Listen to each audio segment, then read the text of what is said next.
मित्रों, पहले तो आप लोगों का स्वागत है और माननीय अध्यक्ष जी और माननीय हमारे राजेश जी ने संदर्भ के बारे में आपको बताया है कि पूरा देश इस समय और कई वर्षों से लगातार महंगाई की लूट से त्रस्त है। इस मुल्क में महंगाई मौसमी होती थी, यानी मौसम के अनुसार कई बार इस मुल्क में महंगाई हो जाया करती थी विभिन्न चीज़ों की। लेकिन कई वर्षों से जो महंगाई है ये मोदी महंगाई है।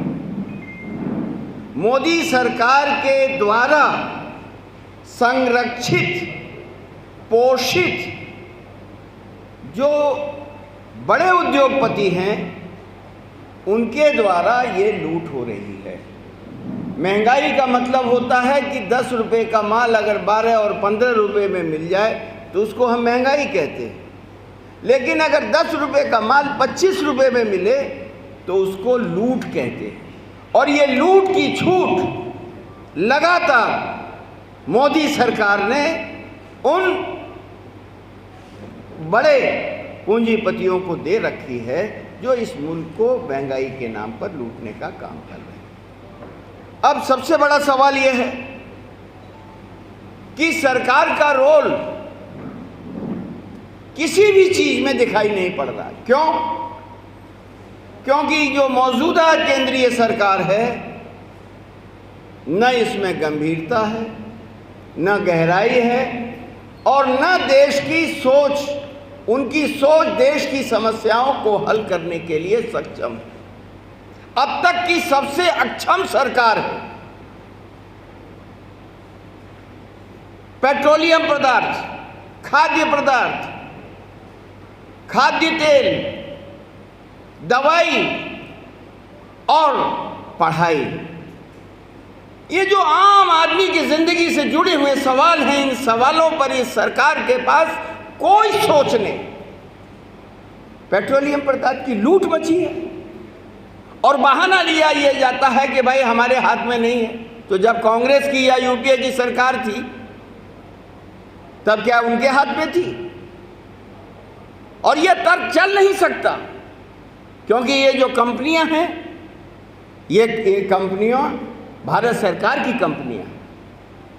लेकिन इसमें आज मैं खुलासा करना चाहता हूं, असली खेल उन कंपनियों के लिए नहीं है, बल्कि इनके जो पूंजीपति आका हैं, जो पेट्रोलियम क्षेत्र में उत्पादक हैं,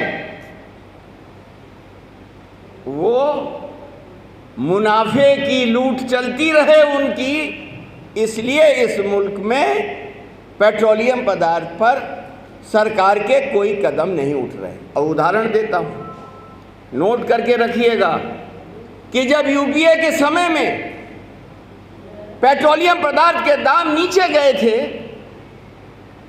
तो जो अंबानी के पेट्रोल पंप थे और एसआर के पेट्रोल पंप थे सब बंद हो गए थे। इसलिए बंद हो गए थे कि वो कह रहे थे कि हमको मुनाफा नहीं पड़ा। इसलिए इस मुल्क में 100 रुपये से ऊपर पेट्रोल और डीजल बिक रहा।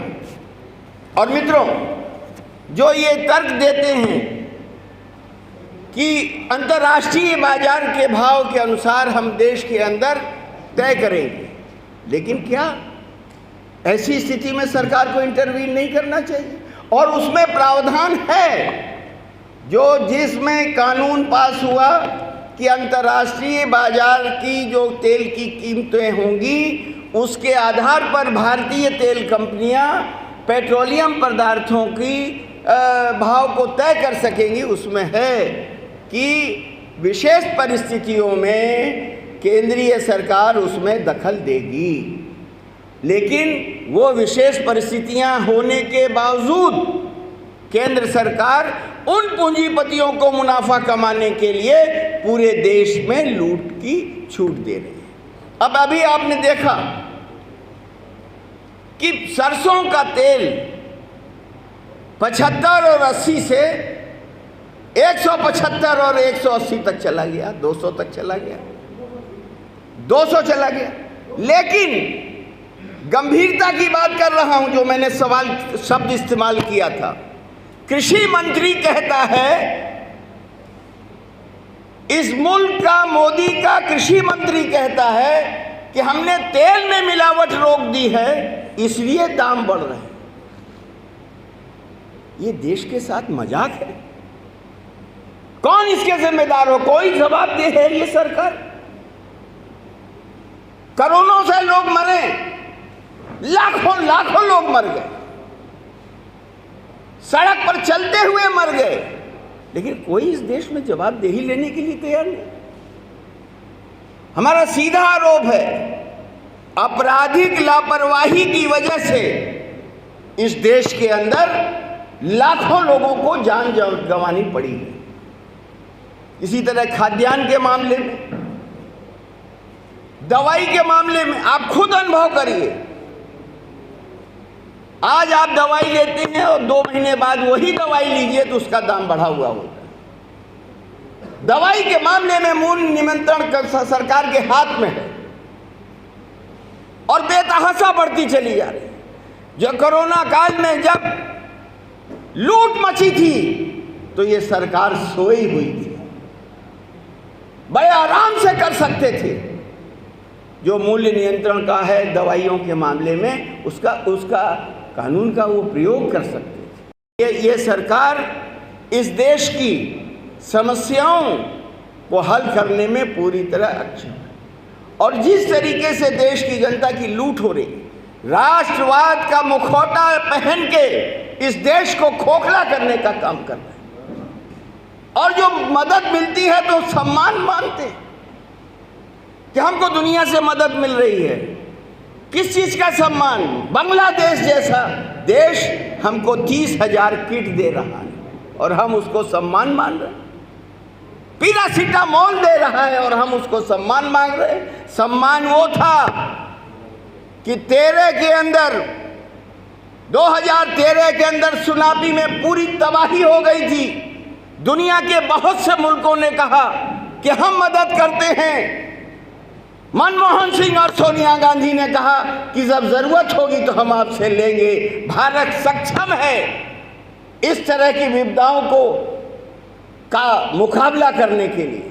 देश के अंदर जब ये क्षमता होती है तब दुनिया में देश का नाम रोशन होता है और तब आपको लोग मजबूत समझते हैं। आज दुनिया के अंदर क्या शिक्षा, आज 27 केंद्रीय विद्यालयों में वाइस चांसलर नहीं, और जिसमें जेएनयू, बीएचयू, दिल्ली यूनिवर्सिटी जैसे जो देश के जो शीर्ष विश्वविद्यालय हैं उनमें, लेकिन इन पर कहीं कोई बहस नहीं। तो आज इस मोदी सरकार के चलते जो बेरोजगारी हुई, अकेले अप्रैल और मई के बीच में 2 करोड़ लोगों का रोजगार गया। लाखों लोग कम वेतन पर काम कर रहे हैं।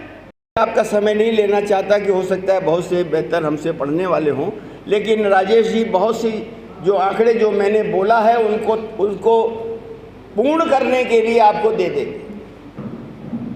कुछ सवाल जो उनकी तरफ से होते हैं, जब पेट्रोलियम पदार्थ का दाम बढ़ता है तो मंत्री बोलता है कि क्यों गाड़ी में चल रहे हैं, पैदल चलिए, साइकिल चलाइए। इस तरह का गैर जिम्मेदार बयान केंद्रीय मंत्री दे रहे हैं।